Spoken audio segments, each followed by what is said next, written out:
যেখান থেকে 13 কার্বন তৈরি করলো, কিন্তু একটা রেডিয়েশন, এখানে একটা সিম্বলটা আর একটু 13টা তৈরি হয়, কিন্তু তারপর ওটা ভেঙে যায়, ভেঙে গিয়ে কার্বন 12 আর একটা রেডিয়েশন।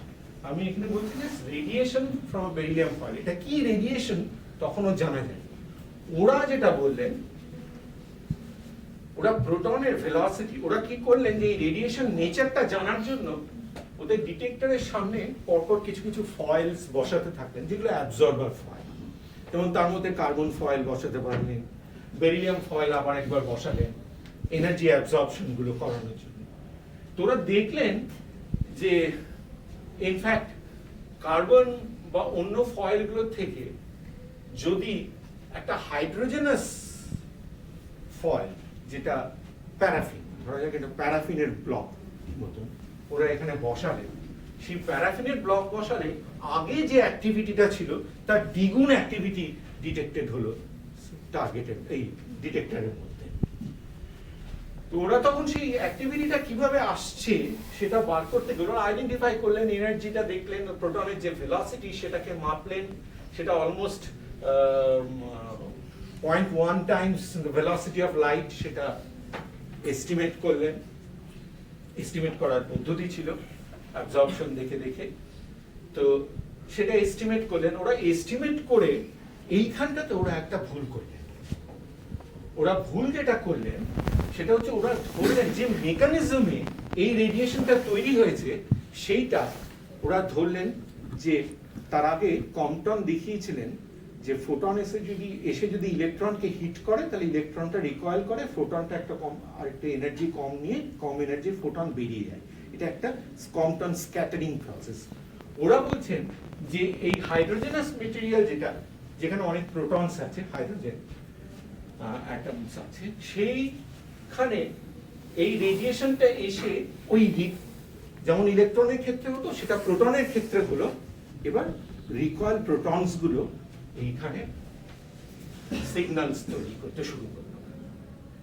এইটা ওদের ধারণা ছিল, এবং তার থেকে ওরা ব্যাক ক্যালকুলেশন করে বললেন যে এই যে এনার্জিটা এসে পড়ছে এই অ্যাবজর্বার ফয়েল গুলোর উপরে, হাইড্রোজেনাস প্যারাফিন ব্লকের উপর, সেটা বেসিক্যালি ফোটনস।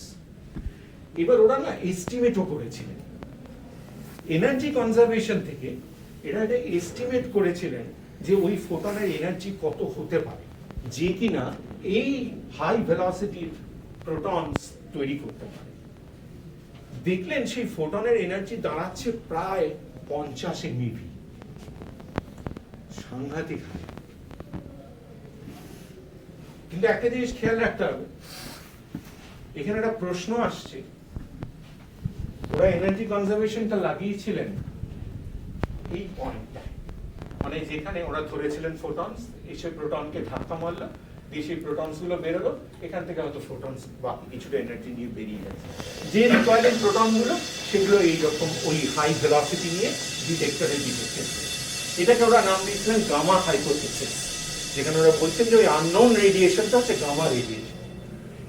তখন এই এক্সপেরিমেন্টের রেজাল্ট যখন ওরা পাবলিশ করেন তখন রাদারফোর্ডের একটু সন্দেহ হয় যে কোথাও একটা গন্ডগোল কিছু হচ্ছে, এটা ঠিক হতেই পারে না যে ওই ফোটনস গুলো আসছে, যেগুলো মাসলেস ফোটনস এসে একটা ম্যাসিভ প্রোটন, যেটা ফোটনের থেকে অনেক বেশি ভারী, তাকে অত হাই ভেলোসিটিতে বার করতে পারে স্ক্যাটারিং করে।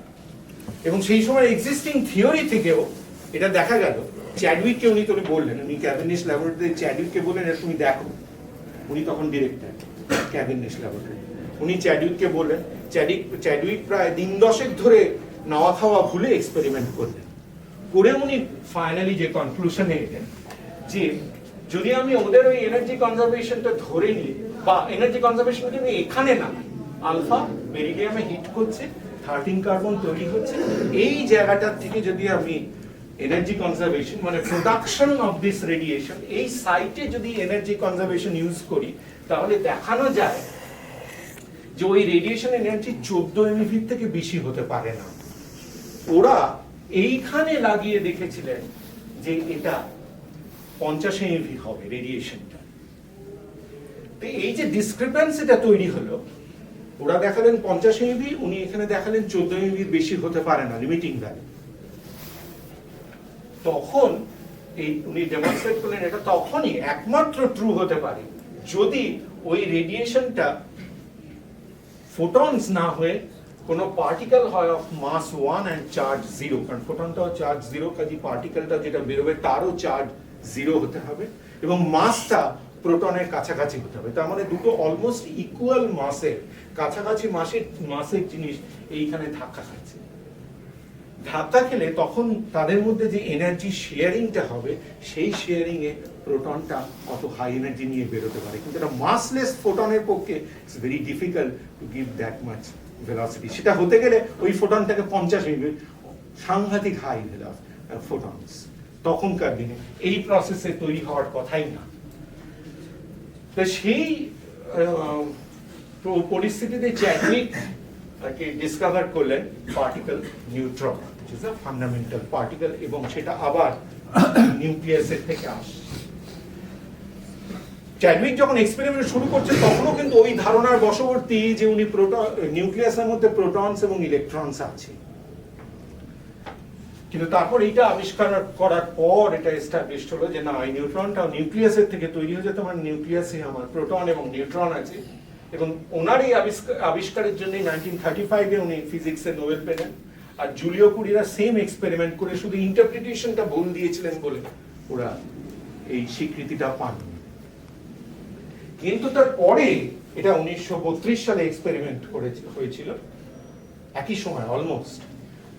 আর 1934-এ ওরা আবার সেকেন্ড একটা এক্সপেরিমেন্ট করলেন, যে এক্সপেরিমেন্টটায় ওরা একটা irradiation of aluminum by energetic alpha particles, এই এক্সপেরিমেন্টটা করলেন। ওনার দেখলেন অবজারভেশন অদ্ভুত জিনিস, সেটা হচ্ছে notice the aluminium foil continue to emit. Aluminium ফয়েলটা থেকে সোর্সটা সরিয়ে দেওয়ার পরেও অ্যালুমিনিয়াম ফয়েলটা থেকে অ্যাক্টিভিটি বেরোচ্ছে এবং ডিটেক্টর সেটা কাউন্ট করে আনছে। তখন ওরা এই ডিলেড অ্যাক্টিভিটি সেটার হাফ লাইফটা মাপলেন, যে অ্যাক্টিভিটিটা কিরকম ভাবে পড়ে আছে। পড়তে পড়তে সেটা ওরা এস্টিমেট করে দেখলেন যে হাফ লাইফটা 2 মিনিট 30 সেকেন্ডের মতো, টি হাফ, যেটা মিন লাইফ টাইম 3 মিনিটের বেশি। তো ওরা বললেন যে তাহলে নিশ্চয়ই এখানে এই ধরনের একটা রিয়াকশন হচ্ছে, যেখানে অ্যালুমিনিয়াম 27 এই একটা হিলিয়ামকে, মানে এটা একটা আলফা পার্টিকেল, রাদারফোর্ড এর আগে এস্টাবলিশ করেছিলেন যে alpha particle is actually helium nucleus. ঠিক আছে, রাদারফোর্ডের অনেকগুলো, উনি প্রোটনটাকেও আইডেন্টিফাই করেছিলেন, উনি আলফাটাকেও আইডেন্টিফাই করেছিলেন, এবং নামগুলো ওনারই দেওয়া, আলফা